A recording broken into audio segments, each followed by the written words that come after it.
ಜನನೀಂ ಶಾರದಾಂ ದೇವೀಂ ರಾಮಕೃಷ್ಣಂ ಜಗದ್ಗುರು ಪಾದಪದ್ಮೆ ತಯೋಶ್ರಿತ್ವ ಪ್ರಣಮಾಮಿ ಮುಹುರ್ಮುಹು.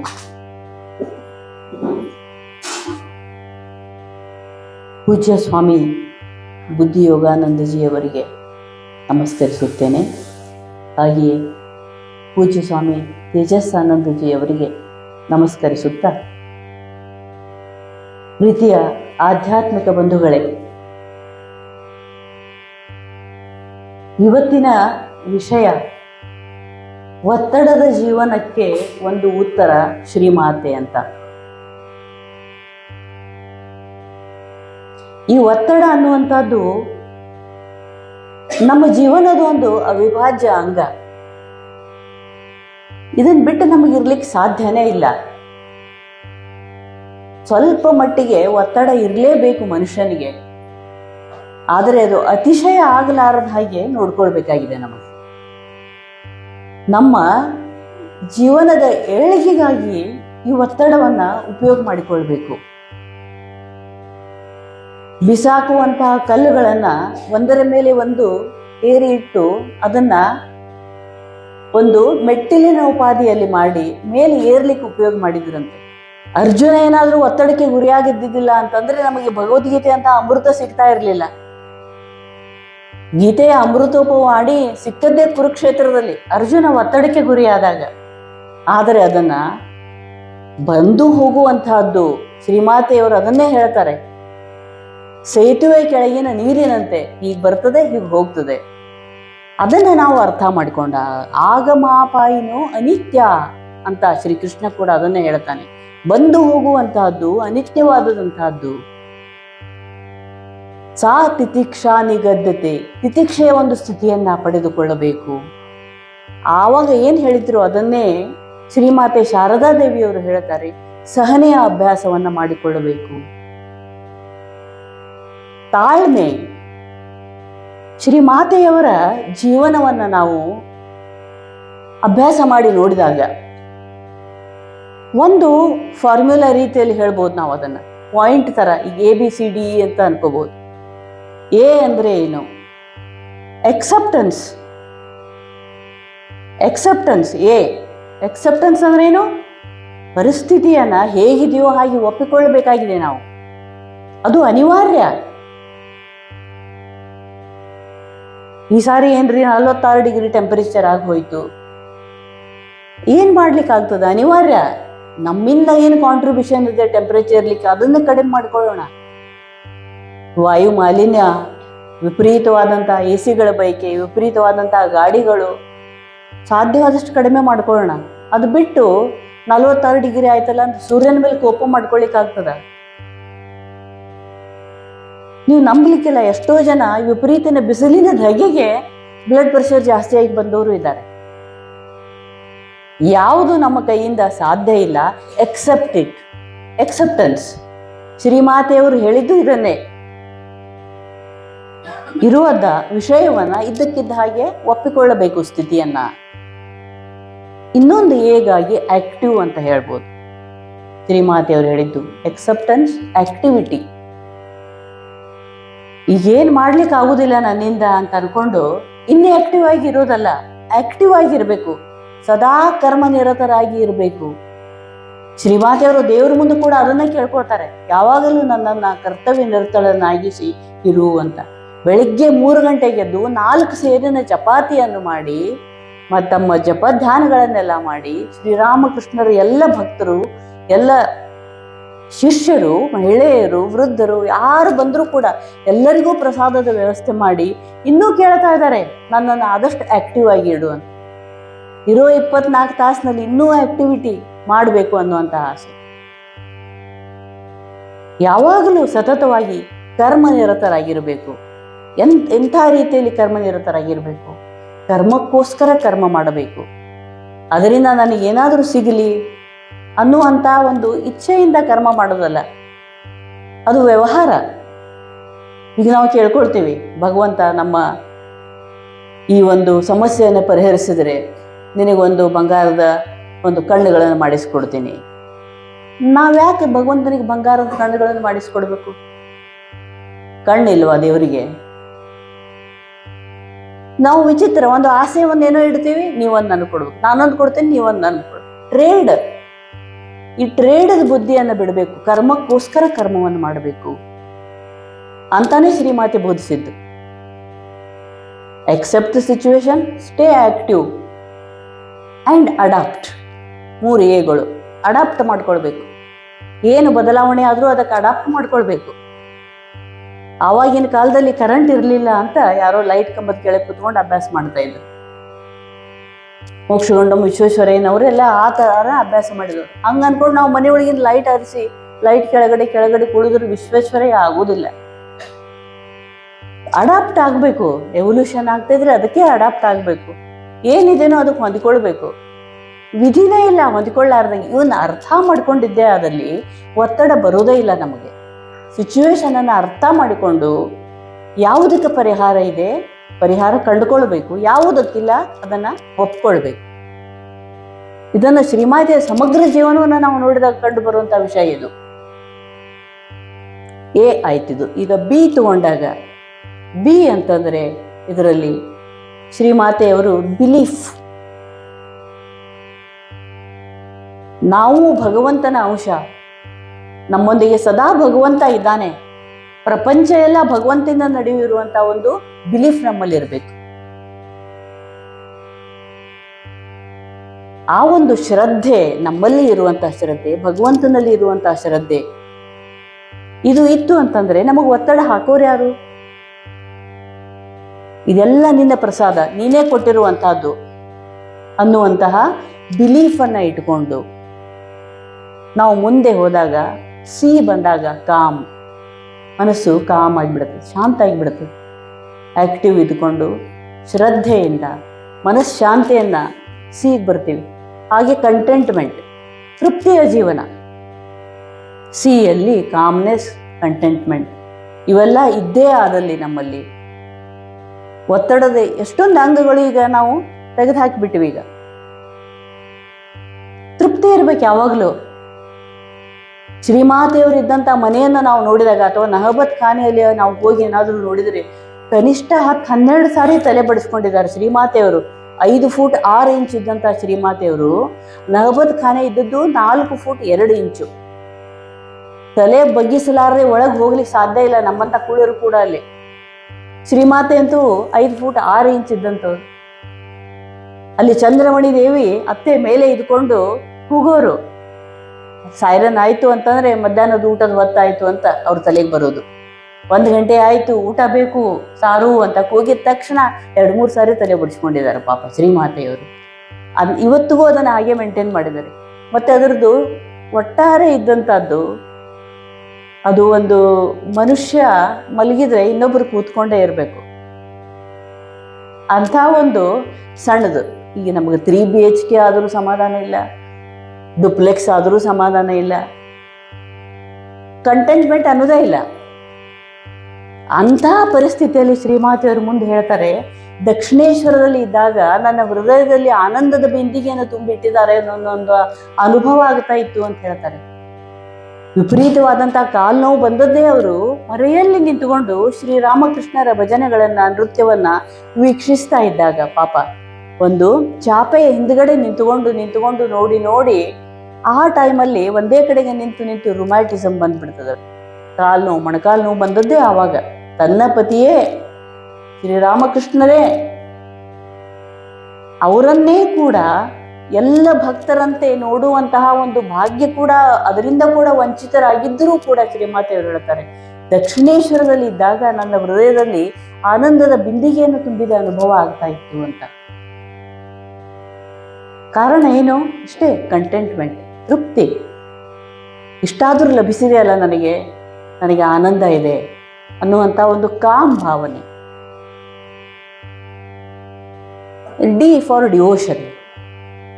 Devotion, ಭಕ್ತಿ. ಯಾವುದು ನಮ್ಮಿಂದ ಆಗುವುದಿಲ್ಲ. ಭಗವಂತನ ಮೇಲೆ ಭಕ್ತಿಯಿಂದ ಏನನ್ನಾದರೂ ಸಾಧಿಸ್ಲಿಕ್ಕೆ ಸಾಧ್ಯ ಇದೆ ಅಂತ ಹೇಳ್ತಾರೆ ಶ್ರೀಮಾತೆಯವರು. ಭಕ್ತಿಯನ್ನ ಇಟ್ಕೊಂಡು ಬಿಡ್ರಿ, ಡಿವೋಷನ್. ಭಕ್ತಿಯಿಂದ ಅಸಾಧ್ಯ ಅನ್ನುವಂಥದ್ದು ಇಲ್ವೇ ಇಲ್ಲ ಜಗತ್ತಿನಲ್ಲಿ. ಏನನ್ನಾದರೂ ಸಾಧಿಸ್ಲಿಕ್ಕೆ ಸಾಧ್ಯ ಇದೆ. ಭಕ್ತಿ, ಡಿಟ್ಯಾಚ್ಮೆಂಟ್ ನೆಕ್ಸ್ಟ್ ಬರೋದು. Devotion and detachment. ಡಿಟ್ಯಾಚ್ಮೆಂಟ್ ಅನ್ನುವಂತಹದ್ದು ಬಹಳ ಪ್ರಮುಖವಾದಂತಹ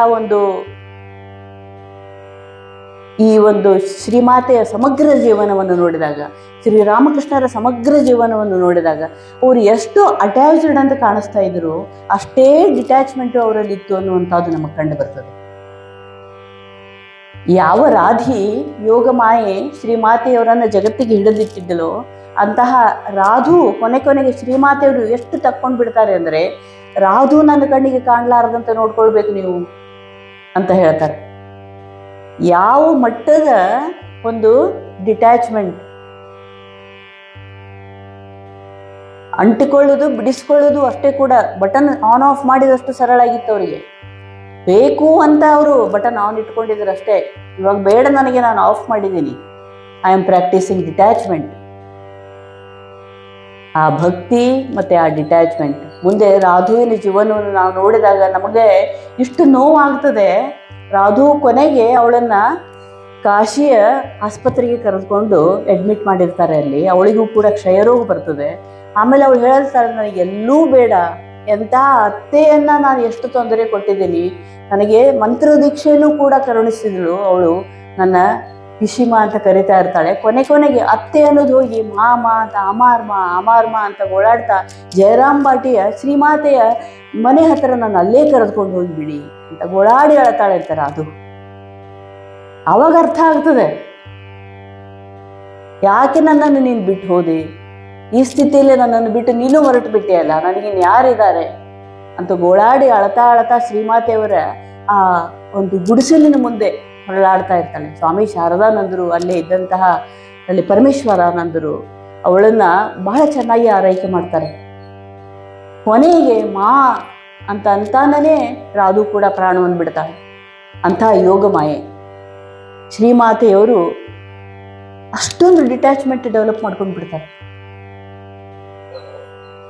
ABCD ನಾವು ನೋಡಿದೆವು ಶ್ರೀಮಾತೆಯವರ ಜೀವನದಲ್ಲಿ. ನಾವು ಏನು ಮಾಡ್ಲಿಕ್ಕೆ ಸಾಧ್ಯ ಇದೆ? ಇನ್ನು ಈಗೆ ಹೋದಾಗ ಈ ಅನ್ನುವಂಥದ್ದು ಎಂಪತಿ ಬಹಳ ಮಹತ್ವದ್ದು.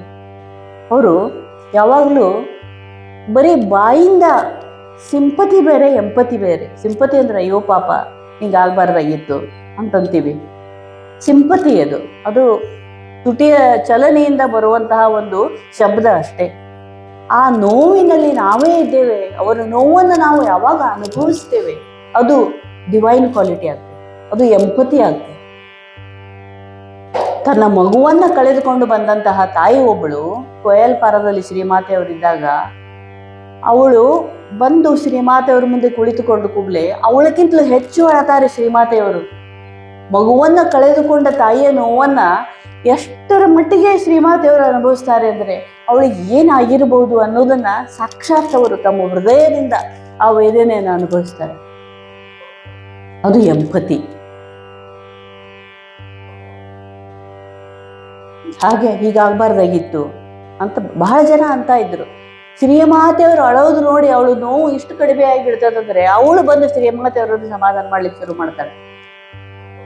ಏನೋ ಆಯ್ತು ಬಿಡಿ ಅಮ್ಮ, ಏನ್ ಮಾಡೋದು ಅನ್ಕೊಂಡು ಯಾವ ಮಟ್ಟ ಆ ರೀತಿ ಅವಳ ದುಃಖವನ್ನ ಶಮನ ಮಾಡುವಂತಹ ಒಂದು ವಿಶೇಷವಾದಂತಹ ಪ್ರಯತ್ನವನ್ನ ಶ್ರೀಮಾತೆಯವರು ಮಾಡ್ತಾರೆ. ಇದು ಒಂದು ಫಾರ್ಮ್ಯುಲಾವನ್ನ ನಾವು ABCDE ಅನ್ನೋದನ್ನ ಇನ್ನೂ ಬೇಕಿದ್ರೆ F ಅಂತ ತಗೊಳ್ರಿ. ಫೇತ್ ಎದರಲ್ಲಿ ಫೇತು? ನಮ್ಮಲ್ಲಿ ನಮಗೆ ಫೇತ್ ಇರಬೇಕು. ಅದೇ ಕಷ್ಟ ಆಗಿರೋದು ಈಗ. ನಮ್ಮಲ್ಲಿ ನಮಗೆ ಫೇತ್ ಇರ್ಲಾರದಕ್ಕೆ ಇನ್ನೆಲ್ಲೋ ಹುಡ್ಕೊಂಡು ಹೋಗ್ತೀವಿ.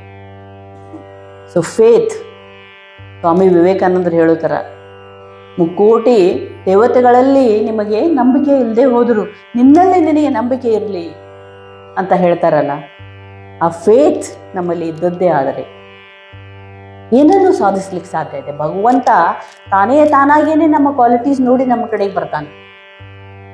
ಸ್ವಚ್ಛ ಮನಸ್ಸು, ನಿರ್ಮಲವಾದಂತಹ ಮನಸ್ಸು ಇತ್ತು ಅಂತಂದ್ರೆ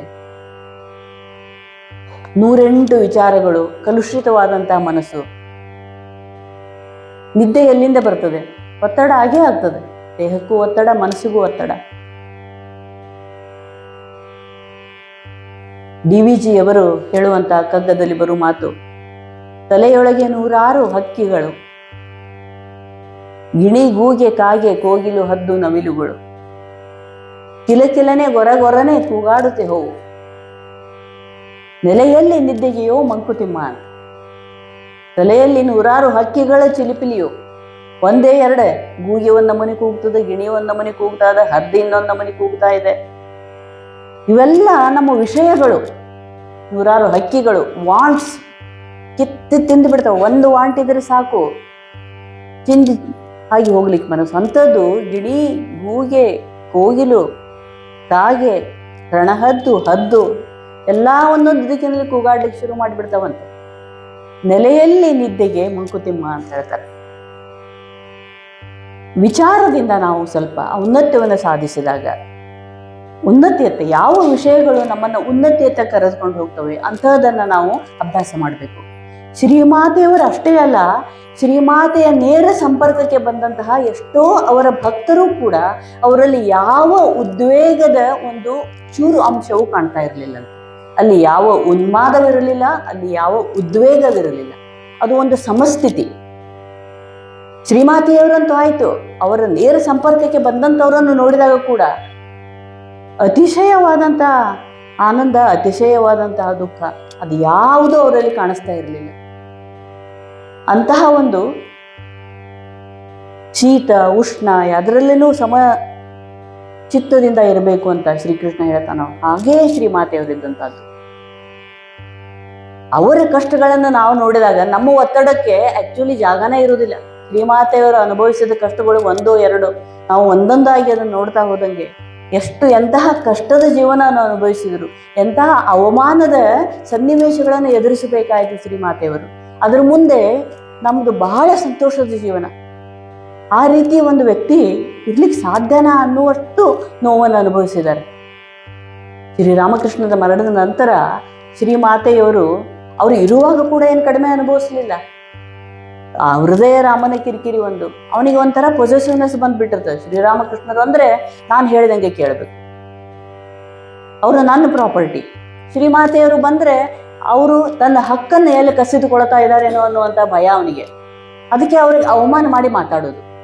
ಎಷ್ಟು ಕೆಟ್ಟದಾಗಿ ಮಾತನಾಡ್ತಾ ಇರ್ತಾನೆ ಅಂತಂದ್ರೆ, ಅನಿಷ್ಟದವಳು ಅವಳು ಬಂದಿದ್ದಕ್ಕೆ ಇವರಿಗೆ ಕೈ ಫ್ರಾಕ್ಚರ್ ಆಯಿತು ಅಂತ ಹೇಳ್ತಾನೆ. ಪಾಪ ಅದನ್ನು ಕೇಳಿಕೊಂಡು ಶ್ಯಾಮಸುಂದರಿ ದೇವಿ ಮಗಳಿಗೆ ಈ ರೀತಿ ಮಾತಾಡ್ತಾ ಇದ್ದಾರಲ್ಲ ಅಂತ ಕಣ್ಣೀರು ಸುರಿಸ್ತಾರೆ. ಎಂಥ ಒಂದು ಸಂಸ್ಕಾರ ಅಂತಂದ್ರೆ, ಆ ತಾಯಿ ಕೂಗಾಡ್ಬೋದಾಗಿತ್ತು, ಆದರೆ ಪಾಪ ಏನೋ ಭಗವಂತನ ಇಚ್ಛೆ ಹೀಗೆ ಇದೆ ಏನೋ, ನೀವು ಮತ್ತೆ ತಿರ್ಗಾ ಹೋಗ್ರಿ, ಮತ್ತೆ ಬನ್ರಿ, ಅನಿಷ್ಟ ಮುಹೂರ್ತದಲ್ಲಿ ನೀವು ಹೊರಟು ಬಂದಿದ್ದಕ್ಕೆ ಹೀಗಾಯ್ತು ಅಂತ ಹೇಳ್ತಾರೆ. ಮತ್ತೆ 4 ದಿನದ ದಾರಿ ಜಯರಾಮ್ ಬಾಟಿಯಿಂದ ದಕ್ಷಿಣೇಶ್ವರಕ್ಕೆ ಬರೋದು ಸರಳವಾದದ್ದಲ್ಲ. ಅದು ಮತ್ತೆ ಹೋಗಿ ಮತ್ತೆ ಬರುವಂತಹದ್ದು, ಒಂದು ಚಕಾರ ಎತ್ತಲಾರದಂತ. ಮತ್ತೆ ಶ್ರೀಮಾತೆಯವರು ತಾಯಿಯೊಂದಿಗೆ ಹೋಗ್ತಾರೆ, ಮತ್ತೆ ಮುಂದಿನ ಸಲ ದಕ್ಷಿಣೇಶ್ವರಕ್ಕೆ ಬರ್ತಾರೆ. ಇದೆಲ್ಲ ಸಾಲದು ಅಂತಂದಂಗೆ ಶ್ರೀಮಾತೆಯವರಿಗೆ ರಾಮಕೃಷ್ಣರ ದೇಹಾವಸಾನ ಆದದ್ಮೇಲೆ ಯಾವಾಗ ಕಾಮಾರಪುಕುರದಲ್ಲಿ ಇರ್ತಾರೋ ಅವಾಗ ಎಲ್ಲರಿಗೂ ಗೊತ್ತಿದ್ದಂಗೆ ಅದರ ಡಿಟೇಲ್ ಹೇಳಬೇಕಾಗಿಲ್ಲ. ಅವರ ಸಹೋದರರ ಮಕ್ಕಳಾದಂಥ ರಾಮಲಾಲ್ ಮತ್ತೆ ಶಿವು ಪಾಪ ಶ್ರೀಮಾತೆಯವರ ಬಗ್ಗೆ ಬಹಳ ಪ್ರೀತಿಯನ್ನು ಇಟ್ಕೊಂಡವನು, ಆದರವನ್ನು ಇಟ್ಕೊಂಡವನು. ಆದರೆ ಅಸರ್ಟಿವ್ ಇರುವುದಿಲ್ಲ, ಅವನು ಬಹಳ ಮೃದು ಸ್ವಭಾವದವನು. ರಾಮಲಾಲನ ವಿರುದ್ಧ ಮಾತನಾಡ್ಲಿಕ್ಕೂ ಆಗುವಂಥದ್ದಲ್ಲ ಅವನಿಗೆ. ರಾಮಲಾಲ್ ಎಲ್ಲ ನಿರ್ಧಾರಗಳನ್ನು ತೆಗೆದುಕೊಳ್ತಾ ಇರ್ತಾನೆ. ಒಂದೊಂದು ಸಾರಿ ನಮಗೆ ಈ ಮನುಷ್ಯರ ಮನಸ್ಸು ನೋಡಿದಾಗ ಬಹಳ ವಿಚಿತ್ರ ಅನಿಸ್ತದೆ. ಏನೋ ಬೇಕಾಗಿಯೋ ಬೇಡವಾಗಿಯೋ ಇನ್ನೊಬ್ಬರಿಗೆ ನೋವು ಕೊಡೋದ್ರಲ್ಲಿ ನಮಗೆ ಸುಖ ಸಿಗ್ತಿರ್ತದೆ.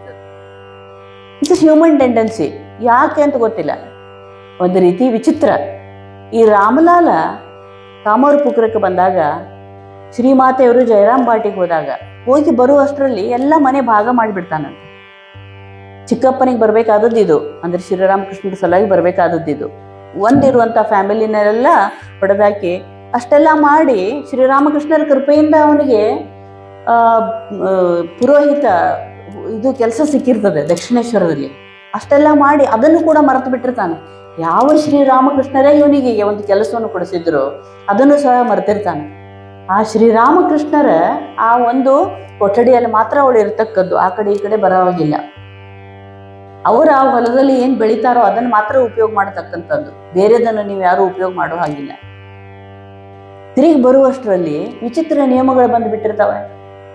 ಸಣ್ಣ ವಯಸ್ಸಿನಲ್ಲಿ ಇದ್ದಂಥ ಶ್ರೀಮಾತೆ ಎಷ್ಟು ನೋವು ಅನುಭವಿಸ್ತಾರೆ ಅಂತಂದರೆ ಕೊನೆಗೆ ಅನ್ಕೊಳ್ತಾರೆ, ನಿಮ್ಮ ಇಚ್ಛೆ ಇದೆ ಏನೋ, ನಾನೇನು ಮಾಡ್ತೀನಿ ಅಂತ ಶ್ರೀರಾಮಕೃಷ್ಣರಿಗೆ ಕೇಳ್ಕೊಳ್ತಾರೆ. ಅವರು ತಪ್ಪಿ ಕೂಡ ಅನ್ನೋದಿಲ್ಲ, ರಾಮಲಾಲ್ ಕಾರವಾರ ಮಾಡಿದ ಅಂತ ಇಷ್ಟೆಲ್ಲ ಹಾಳು ಮಾಡಿದ ಅಂತ.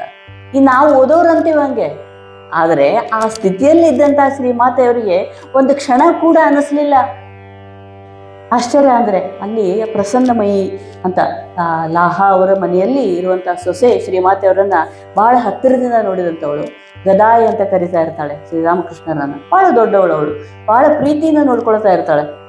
ಅದಕ್ಕೆ ಅವಳು ಒಬ್ಬ ಸಣ್ಣ ಹುಡುಗಿಯನ್ನು ಕೂಡ ಅವಳು ಶ್ರೀಮಾತೆಯವರೊಂದಿಗೆ ಇರಲಿಕ್ಕೆ ವ್ಯವಸ್ಥೆ ಮಾಡಿರ್ತಾಳೆ. ಅದೇ ಒಂದು ಪುಟ್ಟ ಹೊಲದಲ್ಲಿ ಏನು ಬೆಳೀತಾರೋ ಅದೇ ಭತ್ತವನ್ನು ಬೆಳಿಬೇಕು, ಅದೇ ಒಂಚೂರು ಸ್ಪಿನಾಚ್ ಪಾಲಕ್ ಅವಾಗಿಂದು ಹಸಿರು ಸೊಪ್ಪನ್ನು ಅದಕ್ಕೆ ಹಾಕ್ಲಿಕ್ಕೆ ಉಪ್ಪು ಕೂಡ ಇರೋದಿಲ್ಲ, ಆದರೂ ಕೂಡ ಸಹನೆಯಿಂದ ಏನು ತಿಂದರೆ ಏನು ಕುಡಿದರೆ ಏನು ಆತ್ಮಕ್ಕೆ ಕೊರತೆ ಎನ್ನುವಂಥ ರೀತಿಯಲ್ಲಿ ಶ್ರೀಮಾತೆಯವರು ಬಂದದ್ದನ್ನೇ ಆನಂದದಿಂದ ಸ್ವೀಕಾರ ಮಾಡಿ ಬದುಕ್ತಾ ಇರ್ತಾರೆ. ಈ ವಿಷಯ ನಂತರ ಮುಂದೆ ಹೋಗ್ತಾ ಹೋದಂಗೆ ನಮಗೆ ಗೊತ್ತಾಗ್ತದೆ. ಆ ಪ್ರಸನ್ನ ಮೈಗೆ ಇವಳು ಹೇಳ್ತಾಳೆ, ಧ್ವನಿ ಅಂತ ಕಮಾರಿಣಿ ಅಂತ ಶ್ರೀರಾಮಕೃಷ್ಣರಿಗೆ ಭಿಕ್ಷೆಯನ್ನು ಕೊಟ್ಟಂತ ಧ್ವನಿಯ ತಂಗಿ ಶಂಕರಿ ಅಂತಿರ್ತಾಳೆ. ಶಂಕರಿ ಈ ವಿಷಯವನ್ನು ಪ್ರಸನ್ನಮಯಿ ಹೇಳ್ತಾಳೆ. ತುಂಬಾ ನೋವು ಅನುಭವಿಸ್ತಾ ಇದ್ದಾರೆ ಶ್ರೀಮಾತೆಯವರು, ಇದಕ್ಕೇನಾದರೂ ಪರಿಹಾರ. ನಮ್ಮ ಗದಾಯವರಿಗೆ ಎಷ್ಟೊಂದು ಜನ ಶಿಷ್ಯರಿದ್ದಾರೆ, ಎಷ್ಟೊಂದು ಜನ ಮಕ್ಕಳಿದ್ದಾರೆ, ಅವಳನ್ನು ಕಲ್ಕತ್ತಕ್ಕೆ ಕರೆದುಕೊಂಡು ಹೋಗೋ ಥರ ನಾವು ಹೇಳೋಣ. ಇಲ್ಲಿ ಅವಳಿಗೆ ಬದುಕಲಿಕ್ಕೆ ಸಾಧ್ಯವಿಲ್ಲದಷ್ಟು ನೋವು ಆಗ್ತಾ ಇದೆ. ಒಂದು ಸೀರೆಗೆ 4 ಗಂಟು ಹಾಕಿ ಸೀರೆ ಉಡ್ತಾ ಇರ್ತಾರೆ. ಇವತ್ತು ನಾವು ಶ್ರೀಮಾತೆಯವರಿಗೆ ರೇಷ್ಮೆ ಸೀರೆಯನ್ನು ಉಡಿಸಿ ಆನಂದ ಪಡ್ತೀವಿ. ಸ್ವತಃ ಶ್ರೀಮಾತೆಯವರಿದ್ದಾಗ ಒಂದು ಸೀರೆಗೆ 4-5 ಗಂಟೆಗಳನ್ನು ಹಾಕಿಕೊಂಡು ಆನಂದದಿಂದ ವಿಹರಿಸ್ತಾ ಇರ್ತಾರೆ. ಇದು ಹೇಗೆ ಸಾಧ್ಯ ಆಯಿತು ಅವರಿಗೆ? ಜೀವನವನ್ನ ನೋವಿಗೆ ಅವರು ಅಂಟಿಸಲಿಲ್ಲ. ಅದೊಂದು ಘಟನೆಯಾಗಿ ನೋಡಿದರು. ಜೀವನವನ್ನ ಇದು ನೋವು ಜೀವನದ ಒಂದು ಭಾಗ, ಅವಿಭಾಜ್ಯ ಅಂಗ. ಇವತ್ತಿದೆ, ನಾಳೆ ಇರೋದಿಲ್ಲ, ಇದು ನನಗೆ ಅಂಟಿಲ್ಲಪ್ಪ, ನಾನು ಮನಸ್ಸನ್ನು ತಕ್ಕೊಂಡು ಬಿಡ್ತೀನಿ ಅನ್ನುವಂಥ ಆ ಒಂದು ಭಾವದಲ್ಲೇ ಇದ್ರು. ಆ ನೋವು ಜೀವ ಇರ್ಕೊಳ್ಳಿ, ಅದು ನನ್ನವರೆಗೂ ಆ ನಾನು ಅನ್ನುವಂಥದ್ದೇನಿದೆ ಅಲ್ಲ ಅದಕ್ಕೆ ಅಂಟಲಾರದಾಗೆ ಇರ್ತೀನಿ ಅಂತ ಆನಂದದಿಂದಲೇ ಇದ್ರು. ಅಲ್ಲಿ ಕಲ್ಕತ್ತೆಗೆ ಅವರನ್ನು ಕಳಿಸ್ಕೊಡ್ಬೇಕು ಅಂದಾಗ ಕೂಡ ಊರಿನ ಜನ, ಈ ಸಣ್ಣ ವಯಸ್ಸಿನವಳು ಇಷ್ಟು ಸಣ್ಣ ವಯಸ್ಸಿನವಳು ಆ ಶ್ರೀರಾಮಕೃಷ್ಣರ ಶಿಷ್ಯರು ಸಮ ವಯಸ್ಕದ ಗಂಡಸರು, ಇವರೊಟ್ಟಿಗೆ ಇವಳನ್ನು ಹೇಗೆ ಕಳಿಸ್ಕೊಡ್ಬೇಕು? ನಮ್ಮ ಬುದ್ಧಿನೇ ಇಷ್ಟು. ಯಾವಾಗಲೂ ನಿಜವಾದ ಸಂಬಂಧ, ಪವಿತ್ರ ಸಂಬಂಧ ಅನ್ನುವಂಥದ್ದು ತೋಚೋದೇ ಇಲ್ಲ. ನಮ್ಮ ಬುದ್ಧಿ ಮಟ್ಟಕ್ಕೆ ತಿಳಿದಂಗೆ ನಾವು ಮಾತಾಡ್ತಾ ಇರ್ತೀವಿ. ಪ್ರಸನ್ನಮಯಿ ಹೇಳ್ತಾಳೆ, ಈ ಜನರ ಬಾಯಿ ಮುಚ್ಚೋ ಜವಾಬ್ದಾರಿ ನಂದು. ಅವಳಿಗೆ ವ್ಯವಸ್ಥೆ ಮಾಡಬೇಕು, ನೀವು ಕಲ್ಕತ್ತೆಗೆ ಕರೆಸ್ಕೊಳ್ಬೇಕು. ಅಲ್ಲಿ ಕಲ್ಕತ್ತೆಗೆ ಈ ಸುದ್ದಿ ಹೋದಾಗ ಗೋಲಾಪ್ಮ ಮತ್ತೆ ಮಹೇಂದ್ರನಾಥ್ ಗುಪ್ತಾ ಇವರಿಗೆ ಹೇಳ್ತಾಳೆ. ಅಲ್ಲಿಂದ ಬಲರಾಮ್ ಬಾಬು, ಅಷ್ಟೇ ಸಾಲದಂತ ರಾಮಲಾಲ್ ಏನ್ ಮಾಡ್ತಾನೆ, ಅಲ್ಲಿ ಇದ್ದಂತಹ ವಿಶ್ವಾಸ್ ಅನ್ನುವಂಥ ಇವರು ಒಬ್ಬರು ಕ್ಯಾಶಿಯರ್ ಇರ್ತಾರೆ. ಅವರಿಗೆ ಶ್ರೀರಾಮಕೃಷ್ಣರು ಏನು ಒಂದು 7 ರೂಪಾಯಿದ ಒಂದು ಪ್ರತಿ ತಿಂಗಳು ಮಾಸಾಶನ ಬರುವಂಥದ್ದು ವ್ಯವಸ್ಥೆ ಮಾಡಿರ್ತಾರೆ, ಅದನ್ನು ಬಂದ್ ಮಾಡಿಸ್ಬಿಡ್ತಾರೆ. ಅವ್ರಿಗೇನು ಸಾಕಷ್ಟು ಜನ ಭಕ್ತರಿದ್ದಾರೆ, ಅವರೆಲ್ಲ ಕೊಡ್ತಾರೆ, ನೀವು ಅವಳಿಗೆ ಕೊಡಬೇಕಾಗಿಲ್ಲ. ಇದೆಂಥ ವಿಚಿತ್ರ ಮನಸ್ಸಿನ ಪರಿಸ್ಥಿತಿ ಅನ್ಬೋದು ಈ ರಾಮಲಾಲ್ ಅಂತ ಅನಿಸ್ತು.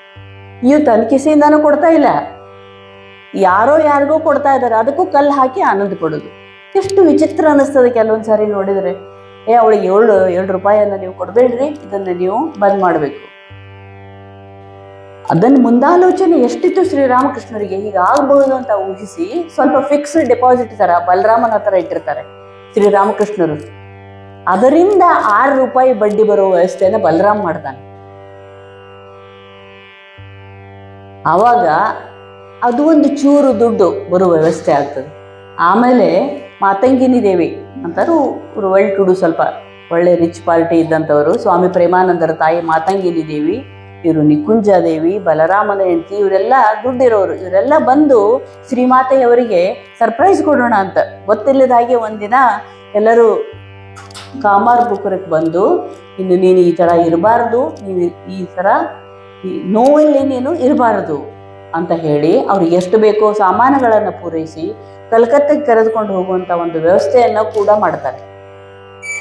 ಈ ಎಲ್ಲ ವಿಷಯವನ್ನು ನಾವು ನೋಡಿದಾಗ ಶ್ರೀಮಾತೆಯವರು ಎಷ್ಟು ನೋವು ಅನುಭವಿಸಿದ್ರು ಕೂಡ ಮುಂದೆ ತಮ್ಮ ಜೀವನದಲ್ಲಿ ಹೃದಯರಾಮನ ಬಗ್ಗೆ ಯಾರೋ ಕೆಟ್ಟ ಮಾತನಾಡಿದಾಗ ಹೇಳ್ತಾರೆ, ಏನ್ ಆ ಥರ ನೀನು ಮಾತನಾಡ್ತೀಯ ಅವ್ರ ಬಗ್ಗೆ, ನಿನಗೇನು ಗೊತ್ತಿದೆ ಹೃದಯರಾಮನ ಬಗ್ಗೆ? ಅವನೇನಾದ್ರೂ ಇಲ್ಲದೆ ಹೋಗಿದ್ರೆ ಮೇಲಿಂದ ಮೇಲೆ ಸಮಾಜ ಸ್ಥಿತಿಗೆ ಹೋಗ್ತಾ ಇದ್ದಂತ ಠಾಕೂರರು ಅವರನ್ನು ನೋಡಿಕೊಳ್ಳೋರು ಯಾರಿದ್ರು? ತಮಗೆ ಅವಮಾನ ಮಾಡಿದ್ದು ಪೂರ್ತಿ ಮರೆತು ಬಿಟ್ಟಿದ್ದಾರೆ ಅವರು. ಆದ್ರೆ ಅವನು ಏನು ಮಾಡಿದ ಆ ಗುಣವನ್ನು ಮಾತ್ರ ನೆನಪಿಟ್ಟಿದ್ದಾರೆ. ಅದನ್ನೇ ಶ್ರೀಮಾತೆಯವರು ಹೇಳ್ತಾರೆ, ನಿಮಗೇನಾದ್ರೂ ಶಾಂತಿ ಬೇಕಿದ್ದರೆ, ಶಾಂತಿ ಯಾವಾಗ ಬರ್ತದೆ? ಯಾವಾಗ ಪ್ರೆಷರ್ ಇರುವುದಿಲ್ಲ, ಒತ್ತಡ ಇಲ್ಲ ಅಂದ್ರೆ ಶಾಂತಿ. ಶಾಂತಿಯ ರಾಜಮಾರ್ಗ. ಜದಿ ಶಾಂತಿ ಚಾವು ತೋ ಪಾರ ದೋಷ ದಾಕ್ಬೇನಾ. ನಿಮಗೆ ಏನಾದರೂ ಶಾಂತಿ ಬೇಕಿದೆಯಾ? ಪಾರ ದೋಷ ದಾಕ್ಬೇನಾ. ಯಾರ ದೋಷವನ್ನು ನೋಡಬೇಡಿ. ಚಬಾಯ್ ಜಗತ್ತೋ ಮಾಡ್, ಈ ಜಗತ್ತೇ ನಿನ್ನದಾಗಿದೆ. ಇದನ್ನೇ ಶ್ರೀಮಾತೆಯವರು ಅಕ್ಷರಶಃ ತಮ್ಮ ಜೀವನದಲ್ಲಿ ಪಾಲಿಸ್ತಾರೆ. ಅವ್ರ ಬಗ್ಗೆ ನಾವು ಎಷ್ಟು ತಿಳ್ಕೊಂಡ್ರೂ ಕೂಡ ಅದು ನಮಗೆ ಒಂದೊಂದು ಅಶಾಂತಿಯ ಸನ್ನಿವೇಶದಲ್ಲಿ ಎಷ್ಟು ಆನಂದವನ್ನು ಕೊಡ್ತದೆ. ಯಾವುದೇ ರೀತಿಯ ಮೇಲೆ ಕೀಳಿಲ್ಲ. ಶ್ರೀಮಾತೆ ಎಷ್ಟು ಭಕ್ತರನ್ನು ನೋಡಿದಾಗ. ಇದು ಸಣ್ಣ ಇತ್ತೀಚೆಗೆ ಬರ್ತಾ ಇರುವಂತಹ ಘಟನೆಗಳು. ಇತ್ತೀಚೆಗೆ ಈಗ ನಾವು ಬಂಗಾಲಿ ಓದ್ಲಿಕ್ಕೆ ಶುರು ಮಾಡಿದಾಗಿಂದ ಎಷ್ಟೊಂದು ಗೊತ್ತಿರದ ಘಟನೆಗಳು ಗೊತ್ತಾಗ್ತಾ ಇದ್ದಾವೆ. ಈಗ ಶ್ರೀಮಾತೆಯವರ ಜೀವನದಲ್ಲಿ ಎಷ್ಟೊಂದು ನಡೆದು ಹೋಯ್ತಲ್ಲ, ನಮಗೇನೂ ಗೊತ್ತಿಲ್ಲ. ಕೆಲವೊಂದು ಮಾತ್ರ ಗೊತ್ತಿದಾವ, ಬಹಳಷ್ಟು ಗೊತ್ತಿಲ್ಲ. ಈ ಬೆಂಗಳೂರು ರಾಮಕೃಷ್ಣ ಆಶ್ರಮದಲ್ಲಿ ಅಲ್ಲಿ ಶ್ರೈನ್ ಏನಿದೆ ಅಲ್ಲ, ಮಂಟಪ, ಶ್ರೀಮಾತೆಯವರ ಶ್ರೈನಲ್ಲಿ, ಆ ಶ್ರೈನದ ಬಗ್ಗೆ ಕೂಡ ಒಂದು ಸಣ್ಣ ಹಿಸ್ಟ್ರಿ ಇದೆ, ಸಣ್ಣ ಕಥೆ ಇದೆ. ಶ್ರೀಮಾತೆಯವರು ಅಲ್ಲಿ ಇದ್ದಾಗ ಅಲ್ಲಿ ಆ ಸಭಾಭವನ ಇರೋದಿಲ್ಲ. ಯತೀಶ್ವರಾನಂದಜಿ ಬಂದ ಮೇಲೆ ಆ ಒಂದು ಸಭಾಭವನವನ್ನು ಕಟ್ಟಿಸಿಕೊಡ್ತಾರೆ. ಅಲ್ಲಿವರೆಗೂ ಬರೀ ಶ್ರೀರಾಮಕೃಷ್ಣರ ಪೂಜಾ ಕೊಠಡಿ ಮಾತ್ರ ಇದ್ದದ್ದು. ಆ ಕೊಠಡಿಯಲ್ಲೇ ಶ್ರೀಮಾತೆಯವರು ಪೂಜೆ ಮಾಡ್ತಾ ಇರ್ತಾರೆ. ಆಗ ದಲಿತರು, ಈಗನೇ ಇಷ್ಟಿದೆ ಈ ಒಂದು ವ್ಯವಸ್ಥೆ ಸಮಾಜದಲ್ಲಿ, ಆಗಿನ ಕಾಲದಲ್ಲಿ 200 ವರ್ಷಗಳ ಹಿಂದೆ ದಲಿತರ ಹುಡುಗ ಒಬ್ಬನು ಬರ್ತಾನೆ. ಅಲ್ಲಿ ತಲೆಯೆಲ್ಲ ಕೆದರಿ ಬಿಟ್ಟಿರ್ತದೆ, ಅವನು ಎಣ್ಣೆ ಇರುವುದಿಲ್ಲ ತಲೆಗೆ. ಆಗ ಶ್ರೀಮಾತೆಯವರು ಕಿಟಕಿಯಿಂದ ಅವನನ್ನು ಕರೀತಾರೆ. ಕರೆದು ಅವನಿಗೆ ತಲೆಗೆ ಎಣ್ಣೆ ಹಚ್ಚಿ ತಲೆ ಬಾಚಿ ಅವನಿಗೆ ಮಂತ್ರೋಪದೇಶ ಕೊಡ್ತಾರೆ ಅಲ್ಲಿನೇ. ಆಮೇಲೆ ಆ ವ್ಯಕ್ತಿ ಎಂತಹ ಬಡತನ ಇತ್ತು ಅಂತಂದ್ರೆ ಶ್ರೀಮಾತೆಯವರು ಅದನ್ನು ಮಾಡಿ ಆ ರೀತಿ ಅವನಿಗೆ ಮಂತ್ರೋಪದೇಶ ಕೊಟ್ಟದ್ದನ್ನು ನೋಡಿ ಬೇರೆ ರಾಮಕೃಷ್ಣ ಆಶ್ರಮದ ಎಲ್ಲ ಜನರಿಗೆ ಅನಿಸ್ತದೆ, ಇವನಿಗೆ ನಾವು ಚೆನ್ನಾಗಿ ಅಭ್ಯಾಸ ಮಾಡಿಸೋಣ, ಇವನು ಕಾಲೇಜಿಗೆ ಕಳಿಸೋಣ ಅಂತ ಅನಿಸಿ ಅವನನ್ನು ಕಾಲೇಜಿಗೂ ಕಳಿಸಿ ಒಳ್ಳೆಯ ಉತ್ತಮ ಒಂದು ಗೌರ್ಮೆಂಟ್ ನೌಕರಿಯನ್ನು ತಗೊಳ್ತಾನೆ. ಅವನು ಮೊದಲನೆಯ ಪಗಾರನಲ್ಲಿ ಅವನು ಮೊದಲು ಮಾಡಿದ್ದೇನೆಂದರೆ, ಶ್ರೀಮಾತೆಯವರು ಯಾವ ಕಲ್ಲಿನ ಮೇಲೆ ನಿಂತುಕೊಂಡಿದ್ರಲ್ಲ ಅಲ್ಲಿ ನಾನು ಮಂಟಪವನ್ನು ಮಾಡ್ತೀನಿ ಅಂತ ಆ ಮಂಟಪವನ್ನ ನಿರ್ಮಾಣ ಮಾಡ್ತಾನೆ. ಇವತ್ತು ನಾವೆಲ್ಲ ಹೋಗಿ ಬೆಂಗಳೂರಲ್ಲಿ ನೋಡ್ತೇವಲ್ಲ, ಅದು ಅವನಿಂದ ನಿರ್ಮಾಣ ಆದಂಥದ್ದು. ಹಾಗೆಯೇ ಈಗಿನ ಚೆನ್ನೈ ಇದೆಯಲ್ಲ, ಮದ್ರಾಸ್ನಲ್ಲಿ ಶ್ರೀಮಾತೆಯವರಿದ್ದಾಗ ಹಿಂಗೆ ಒಬ್ಬ ಹುಡುಗ, ದಲಿತರ ಹುಡುಗ, ಸುಂದರೇಶ್ ಶರ್ಮಾ ಅವನ ಹೆಸರು ಮೊದಲು, ಅಲಿಯಾಸ್ ಮುತ್ತುರಾಜ್ ಅಂತ ಕರಿತಾ ಇರ್ತಾರೆ ಅವನಿಗೆ. ಮುತ್ತುರಾಜ್ ಬರ್ತಾನೆ ಒಂದ್ಸಾರಿ. 7-8 ವರ್ಷದ ಹುಡುಗ ಅವನು ಮುತ್ತುರಾಜ್. ಶ್ರೀಮಾತೆಯವರು ನನ್ನನ್ನು ಕರೀತಾರೆ, ಬಾರಪ್ಪ ಇಲ್ಲಿ ಬಾ ಅಂತ. ಬಹಳ ಪ್ರೀತಿಯಿಂದ ಅವನನ್ನು ತೊಡೆ ಮೇಲೆ ಕೂಡಿಸ್ಕೊಳ್ತಾರೆ. ಅವನಿಗೆ ಪ್ರಸಾದವನ್ನ ತಾವೇ ಕೈಯಾರೆ ತಿನ್ನಿಸ್ತಾರೆ. ಆಮೇಲೆ ಆತನ ಕೂದಲನ್ನು ಬಾಚಿ ಒಂದು ಮುಡಿ ಕಟ್ತಾರೆ, ಜಡೆ ಒಂದು ಕಟ್ಟಿ ಅವನಿಗೆ ಹೇಳ್ತಾರೆ, ಗಾಯತ್ರಿಯ ಮಂತ್ರವನ್ನ ನೀವು ಹೇಳ್ಬೇಕು ಅವನಿಗೆ ಅಂತ. ಆಮೇಲೆ ಅಲ್ಲಿ ಕುತೂಹಲದಿದ್ದಂಥ ಸ್ವಾಮಿ ರಾಮಕೃಷ್ಣಾನಂದರು ಕೇಳ್ತಾರೆ, ಏನು ಇಷ್ಟೊಂದು ಅವನ ಬಗ್ಗೆ ಆಸ್ತೆ ವಹಿಸ್ತಾ ಇದ್ದೀರಾ ನೀವು? ನಿನಗೆ ಗೊತ್ತಿಲ್ಲ ಅವನ ವೃತ್ತಾಂತ? ತುಂಬಾ ಶುದ್ಧ ಮನಸ್ಸನು ಅವನು ಹೋದ ಜನ್ಮದಲ್ಲಿ ಶ್ರೀರಾಮಕೃಷ್ಣರ ಸ್ನೇಹಿತನಾಗಿದ್ದಂಥವನು. ಇವತ್ತು ಈ ದಲಿತ ಮುತ್ತುರಾಜ್ ಆಗಿ ಬಂದಿದ್ದಾನೆ, ನಿಮಗೆ ಗೊತ್ತಿಲ್ಲ. ಆಮೇಲೆ ಇನ್ನು ಮೇಲೆ ಅವನು ಇರುವವರೆಗೂ ಈ ಮದ್ರಾಸ್ ಮಠದ ಪೂಜೆ ಅವನಿಂದಾನೇ ನಡಿಬೇಕು, ಆರತಿಯನ್ನು ಅವನೇ ಮಾಡಬೇಕು. ಎಲ್ಲ ಬ್ರಾಹ್ಮಣ ಮಕ್ಕಳನ್ನ ಸರಿಸಿ ಅವನಿಂದ ಪೂಜೆ ಮಾಡಿಸ್ಲಿಕ್ಕೆ ಹಚ್ತಾರೆ. ಮುತ್ತುರಾಜ್. ಇನ್ನೊಂದು ಬಹಳ ಇಂಟ್ರೆಸ್ಟಿಂಗ್ ವಿಷಯ ಏನು ಅಂದ್ರೆ, ಯಾವಾಗ ಶ್ರೀಮಾತೆ ಅವನು ತಲೆ ಬಾಚಿ ಮುಡಿ ಕಟ್ಟಿದ್ರಲ್ಲ, ಅದಾದ ಮೇಲೆ ಅವನು ಯಾವತ್ತೂ ತನ್ನ ಕೂದಲನ್ನು ಬಿಚ್ಚಲಿಲ್ಲ. ಇದು ಆ ತಾಯಿ ನನ್ನ ಕೂದಲನ್ನು ಮುಟ್ಟಿದಾಳಲ್ಲ, ಇದನ್ನು ಯಾರೂ ಬಿಚ್ಚೋ ಹಾಗಿಲ್ಲ, ನಾನು ಹಣಿಗೆ ಹಚ್ಚೋದಿಲ್ಲ ನನ್ನ ತಲೆಗೆ. ಯಾವತ್ತೂ ಹಣಿಗೆ ಹಚ್ಚಲಿಲ್ಲ, ಯಾವತ್ತೂ ತಲೆ ಮುಟ್ಟಲಿಲ್ಲ, ಯಾವತ್ತೂ ಅದನ್ನು ಬಿಚ್ಚಲಿಲ್ಲ. ಅಂತ ಒಂದು ಅಪರಿಮಿತವಾದಂತಹ ಶ್ರದ್ಧೆ. 7 ವರ್ಷದ ಹುಡುಗನಲ್ಲಿ ಆ ಶ್ರದ್ಧೆ ಬರಬೇಕು ಅಂತಂದ್ರೆ ಅಂಥ ಮಾಯೆ ಏನಿದ್ದಿರಬಹುದು ಶ್ರೀಮಾತೆಯವರಲ್ಲಿ. ಆ ಒಂದು ಸ್ಪರ್ಶದಲ್ಲಿ ಏನಿತ್ತು, ಎಂಥ ಒಂದು ಪ್ರೀತಿ ಇದ್ದಂತಹದ್ದು. ಇವೆಲ್ಲ ಭಾಷೆಗೆ ಮೀರಿದ ಅನುಭವ ವೇದ್ಯ ವಿಷಯಗಳು. ಭಾಷೆಯಲ್ಲಿ ಹೇಳಲಿಕ್ಕೆ ಆಗೋದಿಲ್ಲ. ಅವನಿಗೆ ಏನು ಅನುಭವ ಆಯಿತು, ಅವ್ರು ಏನು ಟ್ರಾನ್ಸ್ಮಿಟ್ ಮಾಡಿದ್ರು, ಅನುಭವ ವೇದ್ಯ, ಮನಸ್ಸು ಅರ್ಥ ಮಾಡ್ಕೊಳ್ಬೇಕಾಗ್ತದೆ. ಇದನ್ನೇ ಇತ್ತೀಚೆಗೆ ನಾವು ಬಂದಂತ ಒಂದು ಇದರಲ್ಲಿ ನೋಡ್ತೀವಿ. ಸ್ವಾಮಿ ಶಾಂತಾನಂದ ಅಂತ ಶ್ರೀಮಾತೆಯವರ ಬಹಳ ಆಪ್ತ ಆದಂತಹ ಸನ್ಯಾಸಿಯೊಬ್ಬರು. ಬಹಳ ಶ್ರೀಮಾತೆಯವರು ಪ್ರೀತಿಯಿಂದ ನೋಡ್ಕೊಳ್ತಾ ಇರ್ತಾರೆ ಶಾಂತಾನಂದರನ್ನ. ಶ್ರೀಮಾತೆಯವರು ಬಹಳ ನೋವಿನಿಂದ ನರಳುತ್ತಾ ಇದ್ದಾಗ, ಇನ್ನೇನು ಕೆಲವು ದಿನಗಳಿಗೆ ಅವರು ಈ ದೇಹ ಹೋಗ್ತದೆ ಅಂತ ಅನ್ನುವಂಥ ಒಂದು ಸಮಯದಲ್ಲಿ ಶಾಂತಾನಂದರು, ನೀನು ಹೋದರೆ ನಮಗೆ ಇನ್ಯಾರ ಗತಿ, ಪ್ರತಿಯೊಂದಕ್ಕೂ ನಿನ್ನನ್ನೇ ನಾವು ಕೇಳ್ತಾ ಇರ್ತೀವಿ, ನೀನೇ ಹೊರಟು ಹೋಗ್ಬಿಟ್ರೆ ನಮಗೆ ಇನ್ನೇನು ಗತಿ ಅಂತ ಅಳ್ಳಿಕ್ಕೆ ಶುರು ಮಾಡ್ತಾರೆ. ಹಾಗೆಲ್ಲ ಮಾಡಬೇಡಪ್ಪ, ನಾನು ನಿಮ್ಮೊಂದರಲ್ಲಿ ಯಾವಾಗಲೂ ಇರ್ತೀನಿ. ಹಾಗಾದ್ರೆ ನೀನು ಇರ್ತೀಯಾ ಅಂತಂದ್ರೆ ನಾನು ಕರೆದಾಗೆಲ್ಲ ನೀನು ಬರ್ತೀಯಾ ಅಂತ ಕೇಳ್ತಾರೆ ಶಾಂತಾನಂದರು. 3 ದಿನ ಸತತವಾಗಿ ನೀನನ್ನು ಜಪ ಮಾಡು, ನೀನನ್ನು ನೆಲೆಸು, ನನ್ನ ಧ್ಯಾನ ಮಾಡು, ನಾನು ನಿನಗೆ 3ನೇ ದಿನ ಕಾಣಿಸ್ಕೊಳ್ತೀನಿ ಅಂತ ಹೇಳ್ತಾರೆ ಶ್ರೀಮಾತೆಯವರು. ಆಯ್ತು ಅಂತ ಅನ್ಕೊಂಡು ಶಾಂತಾನಂದರು ಮುಂದೆ ಬೇಲೂರು ಮಠದಲ್ಲಿದ್ದಾಗ ಅವರಿಗೆ ಆಗಿನ ಕಾಲದಲ್ಲಿ ಟ್ಯೂಬರ್ಕ್ಲೋಸಿಸ್ ಅಂದ್ರೆ ದಟ್ಸ್ ಅ ಡೆಡ್ ಎಂಡ್. ಅದಕ್ಕೆ ಅಲ್ಲಿ ಯಾವ ಥರದ ಔಷಧಿನೇ ಇದ್ದಿದ್ದಿಲ್ಲ. ಇವಾಗೆಲ್ಲ ಟ್ಯೂಬರ್ಕ್ಯುಲರ್ ಡ್ರಗ್ಸ್ ಬಂದಿದೆ. TB ಆದ್ಮೇಲೂ ಕೂಡ ಬಹಳಷ್ಟು ಜನ ಬದುಕ್ತಾರೆ, ಆ ವಿಷಯ ಬೇರೆ. ಆವಾಗ ಕ್ಷಯ ಅಂದ್ರೆ ಆಯ್ತು, ಕ್ಷಯ ಆಗಿ ಹೋಯ್ತು, ಅಕ್ಷಯ ಅಲ್ಲ. ಇವಾಗ ನಾವು ಅಕ್ಷಯ ಮಾಡಿದ್ದೀವಿ. ಆದರೆ ಆಗಿನ ಆ ಕ್ಷಯರೋಗ ಬಂದಾಗ ಸ್ವಾಮಿ ಶಾಂತಾನಂದರು ಇನ್ನು ಟ್ಯೂಬರ್ಕ್ಯುಲೋಸಿಸ್ ಬಂದ ಕೂಡಲೇ ಏನು ಮಾಡಬೇಕು, ಕೆಲವೊಂದು ಸೆಂಟರಲ್ಲಿ ಸ್ಯಾನಿಟೋರಿಯಂ ಅಂತ TB ಇರುವಂಥ ಕೆಲವೊಂದು ಬೋರ್ಡ್ ಇರುವಂಥ ಕೆಲವೊಂದು ಇವರು ಡೆಹ್ರಾಡೂನ್ ಸೆಂಟರಲ್ಲಿ ಅವ್ರ ಹತ್ರ ಸ್ವಾಮಿ ಶ್ರೀಧರಾನಂದರು ಅವರನ್ನ ಕಳಿಸ್ಕೊಡ್ತಾರೆ. ಇವ್ರ ಕೇರ್ ತಗೊಳ್ಳಿಕ್ಕೆ ನೀನು ಹೋಗ್ಬೇಕು ಅಂತ ಶ್ರೀಧರಾನಂದರು. ಅದು 16-17 ವರ್ಷದ ಯುವಕ ಶ್ರೀಧರಾನಂದ. ಬಹಳ ಖುಷಿ ಆಗ್ತದೆ, ಶಾಂತಾನಂದರಂತಹ ಒಬ್ಬ ಶ್ರೀಮಾತೆಯ ಅಂತರಂಗದ ಭಕ್ತನ ಸೇವೆಗೆ ನಾನು ಹೋಗ್ತಾ ಇದ್ದೀನಲ್ಲ ಅಂತ ಅವರು ಅವ್ರ ಒಟ್ಟಿಗೆ ಹೋಗಲಿಕ್ಕೆ ಶುರು ಮಾಡ್ತಾರೆ. ಆದರೆ ಅವ್ರಿಗೆ ಹೇಳಿರ್ತಾರೆ, ನೀವು ಶಾಂತಾನಂದರಿಗೆ ತಪ್ಪಿ ಕೂಡ ಹೇಳಬಾರದು, ನಿಮಗೆ ಕ್ಷಯರೋಗ ಆಗಿದೆ ಅನ್ನೋದನ್ನು ಮಾತ್ರ ಶಾಂತಾನಂದರ ಗಮನಕ್ಕೆ ನೀವು ತರಬಾರದು ಅಂತ ಹೇಳಿರ್ತಾರೆ ಅವರಿಗೆ. ಅದು ಶ್ರೀಧರಾನಂದರಿಗೆ ಗೊತ್ತಿರ್ತದೆ, ಅವರಿಗೆ ಟ್ಯೂಬರ್ಕ್ಯುಲೋಸಿಸ್ ಆಗಿದೆ ಅನ್ನುವಂಥದ್ದು.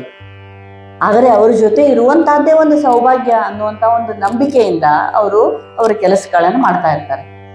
ಡೆಹ್ರಾಡೂನಲ್ಲಿ ಸ್ಯಾನಿಟೋರಿಯಂ ಅಲ್ಲಿ ಕಾರ್ ಹೋಗ್ತಾ ಇದ್ದ ಹಾಗೆ ಟ್ಯೂಬರ್ಕ್ಯುಲೋಸಿಸ್ ಸ್ಯಾನಿಟೋರಿಯಂ ಅಂತ ಬೋರ್ಡ್ ಓದ್ತಾರೆ ಶಾಂತಾನಂದರು. ಅವ್ರಿಗೆ ಗೊತ್ತಾಗ್ಬಿಡ್ತದೆ, ಓಹೋ ನನಗೆ ಬಂದಿರೋದು ಕ್ಷಯರೋಗ, ಇವ್ರು ಯಾರೂ ನನಗೆ ಹೇಳ್ತಾ ಇಲ್ಲ, ನನ್ನಿಂದ ಗೌಪ್ಯವಾಗಿ ಇಟ್ಟಿದ್ದಾರೆ ಇದನ್ನ ಅಂತ ಅನ್ಕೊಂಡು ಸುಮ್ಮನೆ ಇರ್ತಾರೆ. ಅಲ್ಲಿ ಟ್ರೀಟ್ಮೆಂಟ್ ಎಲ್ಲ ತಗೊಳ್ಳುವಾಗ ಅವರು ರೂಮಿನಲ್ಲಿ ಶ್ರೀಧರಾನಂದರಿಗೆ ಹೇಳ್ತಾರೆ, ನೋಡು ನನಗೇನೇ ಆಹಾರ ಇದ್ರೂ ನೀನು ಹೊರಗಡೆ ಇಡತಕ್ಕದ್ದು, 3 ದಿನ ಯಾವುದೇ ಕಾರಣಕ್ಕೂ ನೀನು ಇಲ್ಲಿ ಬಂದು ನಾನು ಮಾತಾಡಿಸ್ತಕ್ಕದಲ್ಲ, ನನ್ನ ಬಟ್ಟೆಗಳನ್ನು ಹೊರಗೆ ಇಡಬೇಕು, ಸ್ನಾನದ ನೀರನ್ನು ಹೊರಗೆ ಇಡಬೇಕು, ನನಗೆ ನಿನ್ನನ್ನು ನೋಡ್ಲಿಕ್ಕೆ ಇಷ್ಟ ಇಲ್ಲ. ಬಹಳ ಬೇಜಾರಾಗ್ತದೆ ತರುಣ ಹುಡುಗ ಶ್ರೀಧರಾನಂದ್, ಇದೇನಿದು ಇದಕ್ಕಿದ್ದಂಗೆ ಹೀಗೆ ಹೇಳಿದಾರಲ್ಲ ಇವರು. 3 ದಿನ ಶಾಂತಾನಂದರು ಶ್ರೀಮಾತೆಯ ಒಂದು ಮಾತು ನೆನೆಸ್ಕೊಳ್ತಾರೆ. 3 ದಿನ ಸತತವಾಗಿ ನಿನ್ನನ್ನು ಧ್ಯಾನ ಮಾಡಿದಾಗ ನಾನು ನಿನಗೆ ಕಾಣಿಸ್ಕೊಳ್ತೇನೆ, ನಿನ್ನ ಸಮಸ್ಯೆಗೆ ಪರಿಹಾರ ಕೊಡ್ತೀನಿ ಅಂತ ಹೇಳಿರ್ತಾರಲ್ಲ. 3 ದಿನ ಕುಳಿತುಕೊಂಡು ಸಂಪೂರ್ಣ ತನುಮನಧನದಿಂದ ಶ್ರೀಮಾತೆಯನ್ನ ಪ್ರಾರ್ಥನೆ ಮಾಡಲಿಕ್ಕೆ ಶುರು ಮಾಡಿಬಿಡ್ತಾರೆ. ಶ್ರೀಮಾತೆ 3ನೇ ದಿನ ಸಾಯಂಕಾಲದ ವೇಳೆಗೆ ಕಾಣಿಸ್ಕೊಳ್ತಾರೆ. ಏನಪ್ಪ ಇಷ್ಟೊಂದು ಕರೀತಾ ಇದ್ದೀಯ, ನೀನ್ ನನಗೇನ್ ಮಾಡಬೇಕು ಅಂತಂದ್ರೆ, ಇಷ್ಟು ದಿವಸ ಇಷ್ಟು ಆಸಕ್ತಿಯಿಂದ ನಾನು ಸೇವೆ ಮಾಡ್ತಾ ಇದ್ದಾನಲ್ಲ ಹುಡುಗ ಶ್ರೀಧರಾನಂದ್ ಅವರು, ಅವನಿಗೆ ನನ್ನ ಕ್ಷಯರೋಗ ಅಂಟಬಾರದು ಹಾಗೆ ನೋಡ್ಕೊಳ್ಳೋದು ನಿನ್ನ ಜವಾಬ್ದಾರಿ. ತನ ಎಂಥದ್ದಿದೆ ಅಂದರೆ ನನ್ನ ಕ್ಷಯರೋಗ ಗುಣ ಆಗಬೇಕು ಅಂತ ಕೇಳ್ಬೋದಾಗಿತ್ತದು. ಆದರೆ ಅದನ್ನು ಬಿಟ್ಟು ಅವ್ರು ಏನು ಹೇಳ್ತಾರೆ, ನನ್ನ ರೋಗ ನನಗೇ ಎಷ್ಟೇ ಇರಲಿ, ನನ್ನಿಂದ ಇನ್ನೊಬ್ಬರು ಯಾರು ಬಳಲಲಾರದಂತೆ ನೋಡಿಕೊಳ್ಳೋ ಜವಾಬ್ದಾರಿ ನಿನ್ನದು. ನೀನು ನನಗೆ ಆಶ್ವಾಸನೆ ಕೊಡು, ಅಂದರೆ ನಾನು ಅವನಿಂದ ಕೆಲಸ ಮಾಡಿಸ್ಕೊಳ್ತೀನಿ ಅಂತ. ಶ್ರೀಮಾತೆ ಅವರ ನೇರ ಸಂಪರ್ಕದಲ್ಲಿ ಬಂದಂತಹ ಭಕ್ತರಲ್ಲಿ ಕೂಡ ಯಾವ ಒಂದು ರೀತಿಯ ಹೃದಯ ವೈಶಾಲ್ಯತೆ ತಾನಾಗಿತ್ತು ಅನ್ನೋದು. ಅಂತಹ ವ್ಯಕ್ತಿಗೆ ಒತ್ತಡ ಎಲ್ಲಿಂದ ಬರ್ತದೆ? ನನಗೆ ಕ್ಷಯರೋಗ ಬಂತು, ನನಗೆ ಯಾಕೆ ಬಂತು, ನಾನಿನ್ನು ಸ್ವಲ್ಪ ದಿವಸ ಇರೋದಿಲ್ಲ ಅಂದಿದ್ರೆ ಒತ್ತಡ ಆಗಿರೋದದು. ತಮ್ಮದೆಲ್ಲವನ್ನೂ ಅವರಿಗೆ ಸಮರ್ಪಿಸಿಕೊಂಡಂತಹ ಶಾಂತಾನಂದರಿಗೆ ಅವನಿಗೆ ಕ್ಷಯರೋಗ ಬರಬಾರದು. ಬಹಳಷ್ಟು ಶ್ರೀರಾಮಕೃಷ್ಣ ಮಹಾಸಂಘದ ಸೇವೆಯನ್ನು ಮಾಡಬೇಕಾಗಿದೆ ಅವರಿಗೆ ಬರಬಾರದು. ಆಸ್ಟ್ರೇಲಿಯಾದಲ್ಲಿ ಇತ್ತೀಚೆಗಷ್ಟೇ ಮೊನ್ನೆವರೆಗೂ 97ನೇ ವಯಸ್ಸಿನವರೆಗೂ ತಮ್ಮ ಲೆಕ್ಚರ್ಗಳನ್ನು ಕೊಡ್ತಾ ಇದ್ದಂಥವ್ರು ಸ್ವಾಮಿ ಶ್ರೀಧರಾನಂದರು. ಇತ್ತೀಚೆಗಷ್ಟೇ ವೀಲ್ ಚೇರ್ನಲ್ಲಿ ಓಡಾಡ್ತಾ ಇದ್ರು, ಹೊರತಾಗಿ ಇನ್ನೇನು ತೊಂದರೆ ಆಗಿರಲಿಲ್ಲ ಅವರಿಗೆ. ಆ ಶ್ರೀಧರಾನಂದರು ತಮ್ಮ ರೆಮಿನಿಸೆನ್ಸಸ್ ಅಲ್ಲಿ ಸ್ವಾಮಿ ಶಾಂತಾನಂದರ ಬಗ್ಗೆ ಹೇಳುವಾಗ 3 ದಿನ ಆದ್ಮೇಲೆ ಹೊರಗೆ ಬರ್ತಾರಂತೆ. ಶಾಂತಾನಂದರು ಕರೀತಾರೆ ಶ್ರೀಧರಾನಂದ ಅವರನ್ನು. ಮುಖದ ಮೇಲೆ ಏನೋ ಒಂದು ಪ್ರಸನ್ನತೆ, ಮುಖ ಹೊಳಿತಾ ಇದೆ. ಏನ್ ಸ್ವಾಮೀಜಿ ಬೇರೆ, ನೀವು ಎಷ್ಟು ಆರೋಗ್ಯಪೂರ್ಣವಾಗಿ ಕಾಣ್ತಾ ಇದ್ದೀರಲ್ಲ. ಹೌದಪ್ಪ, ನಾನೊಂದು ಪ್ರಶ್ನೆ ಕೇಳ್ತೇನೆ, ದಯವಿಟ್ಟು ತಪ್ಪು ತಿಳ್ಕೊಳ್ಳಾರ್ದೆ ಉತ್ತರ ಹೇಳಬೇಕು ಅಂತ ಹೇಳ್ತಾರಂತೆ. ಏನಪ್ಪ ಹೇಳು. 3 ದಿನ ನನಗೆ ಎಷ್ಟು ನೋವನ್ನು ಉಂಟು ಮಾಡಿಬಿಟ್ರಿ. ನನಗೆ ಊಟ ತರಬೇಡ, ನನಗೆ ಬಟ್ಟೆ ತರಬೇಡ, ನೀರು ಇಡಬೇಡ ಅಂತೆಲ್ಲ ನನ್ನ ಹೊರಗೆ ಕಳಿಸ್ಕೊಟ್ರಿ. ಇವತ್ತು ಮತ್ತೆ ನನಗೆ ಬಾ ಅಂತ ಕರಿತಾ ಇದ್ದೀರಲ್ಲ, ಯಾಕೆ ಅಂತ ಕೇಳಬಹುದಾ? ಶಾಂತಾನಂದರು ಹೇಳ್ತಾರಂತೆ, ಹೌದು, ನೀವು ಯಾವಾಗ ಕಾರನ್ನು ತೆಗೆದುಕೊಂಡು ಟ್ಯೂಬರ್ಕ್ಯುಲೋಸಿಸ್ ಸ್ಯಾನಿಟೋರಿಯಂನಲ್ಲಿ ಬಂದ್ರಿ, ಗೊತ್ತಾಯ್ತು ನನಗೆ ಕ್ಷಯರೋಗ ಬಂದಿದೆ ಅನ್ನುವಂಥದ್ದು. ಅದಕ್ಕೆ ನನ್ನ ಕ್ಷಯರೋಗ ನಿನಗೆ ತಾಕಬಾರ್ದು ಅನ್ನುವಂಥದ್ದು ಒಂದಿತ್ತು. ನನ್ನನ್ನೇ ನಾನು ಐಸೋಲೇಟ್ ಮಾಡಿಕೊಂಡೆ. ಇದಕ್ಕೆ ಉತ್ತರ ಹುಡುಕಬೇಕಾಗಿತ್ತು. ನನಗೆ ಶ್ರೀಮಾತೆ ಆವಾಗಲೇ ನನಗೆ ಏನು ಹೇಳಿದ್ರು, ನೀನು ನನ್ನ ಸತತವಾಗಿ ಧ್ಯಾನ ಮಾಡಿ ಕರೆದಾಗ ನಾನು ನಿನ್ನ ಸಮಸ್ಯೆಗೆ ಪರಿಹಾರ ಕೊಡ್ತೀನಿ ಅಂತ ಹೇಳಿ. ಅದಕ್ಕೆ ನಾನು 3 ದಿನ ಸತತವಾಗಿ ಅವಳ ಜಪ ಮಾಡಿದೆ. ಇವರು ಕೌತುಕ, ಹಾಗಾದ್ರೆ ಅವರು ನಿಮ್ಮ ಸಮಸ್ಯೆಗೆ ಉತ್ತರ ಕೊಟ್ರ, ಅವ್ರಿಗೆ ನಿಮಗೆ ಕಾಣಿಸ್ಕೊಂಡ್ರ ಅಂತ ಕೇಳ್ತಾರೆ. ನನಗೆ ಉತ್ತರ ಸಿಕ್ಕಿತು. ನಿನ್ನ ಭವಿಷ್ಯದಲ್ಲಿ ಈ ತರ ಕಾಯಿಲೆ ನಿನಗೆ ಬರೋದಿಲ್ಲ, ನಾನು ಕೇಳ್ಕೊಂಡದ್ದು ಇದನ್ನ ಅಂತ ಹೇಳ್ತಾರಂತೆ. ಶಾಂತಾನಂದರು ಶ್ರೀಧರಾನಂದರಿಗೆ ಏನು ಅಶ್ಯೂರೆನ್ಸ್ ಕೊಟ್ರಲ್ಲ, ಆವಾಗಿನಿಂದ ಇವರಿಗೆ ಉಸಿರಾಟಕ್ಕೆ ಸಂಬಂಧಪಟ್ಟಂತ ಯಾವುದೇ ಒಂದು ಸಣ್ಣ ಕಾಯಿಲೆಯಿಂದ ಶ್ರೀಧರಾನಂದರು ನರಳಲಿಲ್ಲ. ಶ್ರೀಮಾತೆಯವರು ದೇಹದಿಂದ ಮರೆಯಾದರೂ ಕೂಡ ಕಷ್ಟದ ಪರಿಸ್ಥಿತಿಯಲ್ಲಿ ಇದು ಏನು ಸಂದೇಶ ಇದರಿಂದ ಸಿಗ್ತದೆ ನಮಗಂತಂದ್ರೆ, ನಮ್ಮ ಹೃದಯಾಂತರಾಳದಿಂದ ಅವರನ್ನು ಭಾವಿಸಿದಾಗ, ಶ್ರೀಮಾತೆ ಅವರನ್ನು ಭಾವಿಸಿ ನಾವು ಕರೆದಿದ್ದೇ ಆದಲ್ಲಿ ಅವ್ರು ಬಂದೇ ಬರ್ತಾರೆ, ನಮ್ಮ ಸಮಸ್ಯೆಗೆ ಪರಿಹಾರ ಸೂಚಿಸ್ತಾರೆ ಅನ್ನೋದಕ್ಕೆ ಇದಕ್ಕಿಂತಲೂ ಉತ್ತಮ ನಿದರ್ಶನ ನಮಗೇನು ಬೇಕು? ಹೀಗಿದ್ದಾಗ ನಮಗೆ ಇನ್ನೂ ಮತ್ತೆ ಎಲ್ಲಿ ನಮಗೆ ಒತ್ತಡ ಇರ್ತದೆ? ನಾವೇ ಸ್ವಂತ ಕ್ರಿಯೇಟ್ ಮಾಡ್ಕೊಂಡಿರುವಂತಹ ಒತ್ತಡಗಳಿವೆಲ್ಲ. ನಮ್ಮ ಮಕ್ಕಳು ಹಾಗೆ ಮಾಡಲಿಲ್ಲ, ಹೀಗೆ ಮಾಡಲಿಲ್ಲ, ಇದೇನೋ 108 ಇದನ್ನು ಮಾಡ್ತೀವಿ. ಯಾರ ಮಕ್ಕಳು ಧೃತರಾಷ್ಟ್ರ ಎಷ್ಟು ಕಷ್ಟಪಟ್ಟ, ಯಾರು ರಾಜ್ಯ ಸುಖವನ್ನು ಅನುಭವಿಸಿದ್ರು? ಕುಂತಿ ಪುತ್ರರು ಎಷ್ಟೊಂದು ಕೊನೆಗೆ ರಾಜ್ಯ ಸುಖವನ್ನು ಅನುಭವಿಸಿದರ ಕುರುಕ್ಷೇತ್ರ ಆಯಿತು. ಅದೆಲ್ಲ ಅವರವರು ಪಡ್ಕೊಂಡು ಬಂದಂತಹ ಸಂಸ್ಕಾರ. ಒಳ್ಳೆಯ ಸಂಸ್ಕಾರದಲ್ಲಿ ನಡೀಲಿಕ್ಕೆ ನಾವು ಹೇಳಬೇಕಷ್ಟೇ ಮಕ್ಕಳಿಗೆ, ಅದಕ್ಕಿಂತಲೂ ಹೆಚ್ಚಿಗೆ ನಾವೇನು ಮಾಡ್ಲಿಕ್ಕಾಗೋದಿಲ್ಲ. ಅವರ ಶ್ರೇಯಸ್ಸಿಗೆ, ಅವರ ಜೀವನ ಈ ರೀತಿ ಹಾದಿ ಇದೆ, ಇದು ರಾಜಮಾರ್ಗ, ಇಲ್ಲಿ ನೀವು ನಡೀರಿ ಹೇಳಬೇಕಾದದ್ದು ನಮ್ಮ ಕರ್ತವ್ಯ. ಅದಕ್ಕಿಂತಲೂ ಹೆಚ್ಚಿಗೆ ಅವರು ನಡಿಲೇಬೇಕು ಅನ್ನುವಂಥ ಒತ್ತಡವನ್ನ ನಾವು ಯಾರ ಮೇಲೂ ಹೇರ್ಲಿಕ್ಕೆ ಆಗೋದೇ ಇಲ್ಲ. ನಾವು ಆ ರೀತಿ ಬಾಳಿ ತೋರಿಸೋದು. ಬೇಕಿದ್ರೆ ಅವರು ಅಡಾಪ್ಟ್ ಮಾಡ್ಕೊಳ್ತಾರೆ, ಅವರವರ ಸಂಸ್ಕಾರ ಎತ್ತಿ ಅವರು ಹುಟ್ಟಿ ಬಂದಿರ್ತಾರೆ. ಶ್ರೀಮಾತೆಯವರ ದೇಹ ಅವಸಾನ ಆಗುವವರೆಗೂ ಬರಲಾರದಂತಹ ಬುದ್ಧಿ ರಾಜುಗೆ ಆಮೇಲೆ ಬರ್ತದೆ. ಅವಳಿಗೆ ಅನಿಸ್ತದೆ ಆವಾಗ ಪ್ರತಿ ದಿನ ಪ್ರತಿ ಕ್ಷಣ ಎಷ್ಟು ತೊಂದರೆ ಕೊಡೋದು ಅಂದ್ರೆ, ಅವಳಿಗೆ ಹುಷಾರು ಇರ್ಲಾರ್ದಾಗ ರವೆ ಪಾಯಸ ತಿನ್ನಿಸಿದಾಗ, ನಾನು ಬೇಡ ಅಂದ್ರೂ ನೀನು ನನ್ನ ಬಾಯಲ್ಲಿ ಹಾಕ್ತೀಯಲ್ಲ, ಪಾಯಸವನ್ನ ಶ್ರೀಮಾತೆಯವರು ಮುಖದ ಮೇಲೆ ಉಗುಳ್ತಾಳೆ. ಯಾವ ಮಟ್ಟಿಗೆ ಶ್ರೀಮಾತೆಯವರಿಗೆ ತೊಂದರೆಯನ್ನ ಕೊಟ್ಲು ನಾವು ನೋಡ್ತೀವಿ. ಈ ನೋವುಗಳು, ಒತ್ತಡಗಳು ಇವನ್ನೆಲ್ಲ ಥರ್ಡ್ ಪರ್ಸನ್ ಆಗಿ ಅಬ್ಸರ್ವ್ ಮಾಡ್ತಾರೆ ಶ್ರೀಮಾತೆಯವರು. ಅವರು ಅನುಭವಿಸಿದಷ್ಟು ಹೊಟ್ಟೆಯ ಸಂಬಂಧಪಟ್ಟ ಕಾಯಿಲೆಗಳು, ಎಷ್ಟು ವಿಪರೀತವಾದಂತಹ ಡಿಸೆಂಟ್ರಿ ಅಟ್ಯಾಕ್ಸ್ ಎಷ್ಟು ಬರ್ತಾ ಇತ್ತು. ಆಗಿನ ಕಾಲದಲ್ಲಿ ಈಗಿರುವಂತ ಶೌಚಾಗಾರದ ವ್ಯವಸ್ಥೆ ಇರಲಿಲ್ಲ. ಎಲ್ಲೋ ಅದು ಕೂಡ ಮೊದಲಿನಿಂದಾನು ಒಂದು ಅಭ್ಯಾಸ ಮಾಡ್ಕೊಂಡಿರ್ತಾರೆ, ಯಾರ ಕಣ್ಣಿಗೂ ಬೀಳಲಾರದ ಹಾಗೆ ಆ ನೇಚರ್ ಕಾಲ್ ಅದನ್ನು ಕೂಡ ಕಂಟ್ರೋಲ್ ಮಾಡ್ಕೊಂಡು ರಾತ್ರಿ ಆದ್ಮೇಲೆ ಹೋಗುದು. ಯೋಗಿನ್ಮ ಅದನ್ನು ನೋಟಿಸ್ ಮಾಡಿ ಹೇಳ್ತಾಳೆ, ಬೃಂದೆ ದಾಸಿ ಅದನ್ನು ಹೇಳ್ತಾಳೆ, ಶ್ರೀರಾಮಕೃಷ್ಣರ ಗಮನಕ್ಕೆ ತರ್ತಾರೆ. ಆಮೇಲೆ ಒಂದು ಶೌಚದ ವ್ಯವಸ್ಥೆ ಅಥವಾ ಶಂಭು ಮಲ್ಲಿಕನ ಮನೆಗೆ ವ್ಯವಸ್ಥೆ ಇದೆಲ್ಲ ಏನೇನೋ ಆಗ್ತದೆ. ಬಟ್ ಅದುವರೆಗೂ ಶ್ರೀಮಾತೆಯವರು ಎಷ್ಟು ಯಾರಿಗೂ ಹೇಳಲಾರದಂಗೆ ನೋವನ್ನ ಅನುಭವಿಸಿಕೊಳ್ತು. ಆದ್ರೂ ಕೂಡ ಹೇಳ್ತಾರೆ, ಆನಂದದ ಬಿಂದಿಗೆ ನನ್ನ ಹೃದಯದಲ್ಲಿ ಇತ್ತು ಅನ್ನುವಂಥ ಭಾವನೆ ಇದೆ ಅಂತ. ಈ ಸುಖ ಅನ್ನುವಂಥದ್ದು ಇದನ್ನ ನಾವು ಹುಡುಕ್ತಾ ಹೋಗುವಂಥದ್ದಲ್ಲ, ಅದು ಅನುಭವಿಸುವಂತ ಒಂದು ಸ್ಥಿತಿ, ಬಂದು ಹೋಗುವಂಥದ್ದು, ಜೀವನದಲ್ಲಿ ಬಂದು ಹೋಗುವಂಥದ್ದು. ಬುದ್ಧನ ಹತ್ರ ಒಬ್ಬ ವ್ಯಕ್ತಿ ಬರ್ತಾನಂತೆ, ಬಹಳ ದುಃಖದಲ್ಲಿ ಇದ್ದೇನೆ, ನನಗೊಂಚೂರು ಸುಖ ಇಲ್ಲ, ಸ್ವಲ್ಪ ಆದರೂ ನನಗೂ ಸಂತೋಷ ಸಮಾಧಾನ ಸುಖ ಬೇಕಾಗಿದೆ, ಏನಾದರೂ ಮಾಡ್ರಿ. ಬುದ್ಧ ಹೇಳ್ತಾನಂತೆ, ನೀನು ಹೋಗಿ ಒಬ್ಬ ಅತ್ಯಂತ ಸುಖಿ ಪುರುಷನ ಒಂದು ಅಂಗಿಯನ್ನು ತೆಗೆದುಕೊಂಡು ಬಾ, ಅದನ್ನು ತಗೊಂಡು ನಾನು ನಿನಗೆ ಸುಖದಿಂದ ಇರಲಿಕ್ಕೆ ವ್ಯವಸ್ಥೆ ಮಾಡ್ತೀನಿ, ಖುಷಿ ಆಗ್ತದೆ ನಿನಗೆ. ಹೋಗ್ತಾನೆ, ಒಬ್ಬನ ಯಾರೋ ಭಾರಿ ರೇಷ್ಮೆ ಬಟ್ಟೆ ಸೂಟ್ ಬೂಟ್ ಎಲ್ಲ ಹಾಕೊಂಡು ನಿಂತಿರ್ತಾನೆ. ಹೋಗಿ ಕೇಳ್ತಾನೆ, ದಯವಿಟ್ಟು ನನ್ನ ಇಡೀ ಜೀವನ ಸುಧಾರಣೆ ಆಗುವಂತ ಒಂದು ಸಮಯ ಬಂದಿದೆ, ನಿಮ್ಮನ್ನು ನೋಡಿದ್ರೆ ಎಷ್ಟು ಸುಖದಿಂದ ಇದ್ದೀರಿ, ನಿಮ್ದು ಆ ಶರ್ಟನ್ನು ನನಗೆ ಕೊಡ್ತೀರಾ? ಅವನು ಹಣೆ ಬಡ್ಕೊಂಡು ಹೇಳ್ತಾನೆ, ನಾನು ಎಲ್ಲಿ ಸುಖದಲ್ಲಿದ್ದೀನೋ, ನಾನು ಮನೆಯೊಳಗೆ ಯಾರೋ ತಂದು ಕೊಟ್ಟದ್ದು ಗಿಫ್ಟು, ಇದು ಸುಮ್ಮನೆ ಹಾಕ್ಕೊಂಡಿದ್ದೀನಿ ಅಷ್ಟೇ, ಕಣ್ಣೀರು ಕೂಳು ತಿಂತಾ ಇದ್ದೀನಿ, ಕಣ್ಣೀರಲ್ಲಿ ಕೈ ತೊಳಿತಾ ಇದ್ದೀನಿ, ನಿನಗ್ಯಾರು ಹೇಳಿದ್ರೆ ನಾನು ಸುಖದಿಂದ ಇದ್ದೀನಿ ಅಂತ? ಅಂಥದ್ದು ಹಂಗೆ ಇದ್ರೆ ಹೇಳು, ನಾನು ಇದನ್ನೆಲ್ಲ ತೆಗೆದು ಹಾಕ್ಕೋತೀನಿ ಅಂತ ನಾವು. ಹಂಗೆ ಇನ್ನೊಂದು ಕಡೆಗೆ ಹೋಗ್ತಾರೆ, ಇನ್ನೊಂದು ಕಡೆ ಕೇಳ್ತಾನೆ, ನೀವು ಸುಖದಿಂದ ಇದ್ದೀರೇನು ಅಂತ. ಎಲ್ಲಿ ಸುಖ ಸುಖ ಅನ್ನೋದು ಮರೆತು ಹೋಗಿ ಎಷ್ಟೋ ಜನ್ಮಗಳೇ ಆಗೋಯ್ತಪ್ಪ, ದಿನಾ ಬೆಳಗಾದ್ರೆ ಕಷ್ಟ. ಹೀಗೆ 4-5-6 ಜನ ಕೇಳ್ತಾನೆ. ಒಂದು ದೊಡ್ಡ ಮರದ ಕೆಳಗೆ ಒಬ್ಬ ಬಹಳ ಸಂತೋಷದಿಂದ ಕುಣಿತಾ ಇರ್ತಾನೆ ಒಬ್ಬ ವ್ಯಕ್ತಿ.